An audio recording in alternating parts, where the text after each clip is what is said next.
கிறிஸ்துவுக்குள் பிரியமான என் அன்பின் தேவஜனமே, மீண்டும் உங்கள் ஒவ்வொருவரையும் அருள்நாதர் இயேசுவின் பரிசுத்த நாமத்தில் அன்போடு வாழ்த்துவதில் மகிழ்ச்சி கொள்ளுகின்றேன். தொடர்ந்து தேவ ஆலோசனைகளை கேட்டு வருகிற உங்கள் ஒவ்வொருவரையும் தேவன் ஆசீர்வதிப்பாராக. எகிப்தை தங்களுக்கு பின்னே வருகிறதை கண்டு மிகவும் பயந்து இஸ்ரவேலர் கர்த்தரை நோக்கி கூப்பிட்டார்கள்.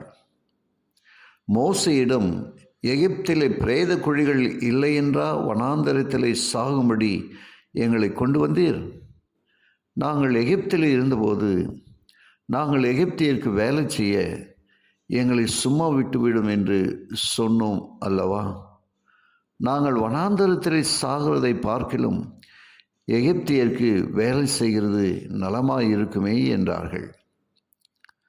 அந்த சமயத்தில் மோசே ஜனங்களிடம், பயப்படாதிருங்க, நீங்கள் நின்று கொண்டு என்று கர்த்தர் உங்களுக்கு செய்யும் ரட்சிப்பை பாருங்கள். இன்றைக்கு நீங்கள் காண்கிற எகிப்தியரை இனி என்றைக்கும் காண மாட்டீர்கள்.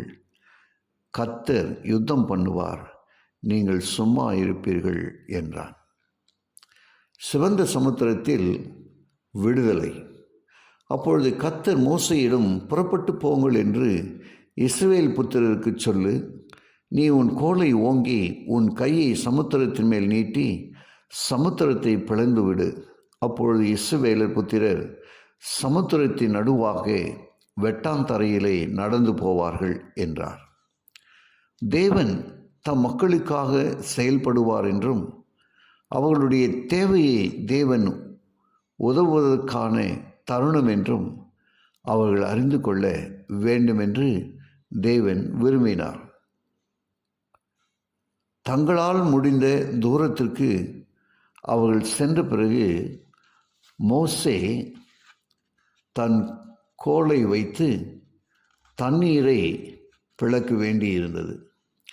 எகிப்தியர் உங்களை பின்தொடர்ந்து வரும்படி நான் அவர்கள் இருதயத்தை கடினப்படுத்தி பார்வோனாலும் அவன் இரதங்களின் குதிரை வீரர் முதலான அவன் எல்லா இராணுவத்தாலும் மகிமைப்படுவேன்.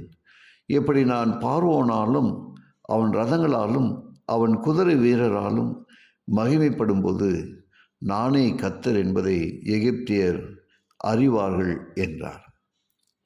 அப்பொழுது இஸ்ரவேலின் சேனைக்கு முன்னாக நடந்த தேவதூதரானவர் விலகி அவர்களுக்கு பின்னாக நடந்தார்.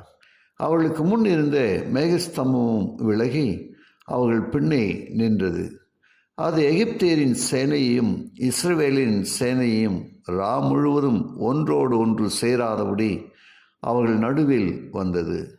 எகிப்தியருக்கு அது மேகமும் அந்தகாரமுமாய் இருந்தது, இஸ்ரவேலருக்கோ அது இரவை வெளிச்சமாக்கிற்று. ஜெபிப்போமா. கிருபையுள்ள நல்ல பிதாவே, உமக்கு நன்றி சொல்கிறோம். தொடர்ந்து இந்த நாளின் இறை வார்த்தைக்காய் நாங்கள் நம்மை ஸ்தோத்திரிக்கிறோம். கேட்ட ஒவ்வொருவரையும் ஆசீர்வதியும். இயேசுவின் வழியாக ஜெபிக்கிறேன் நல்ல பிதாவே, ஆமென்.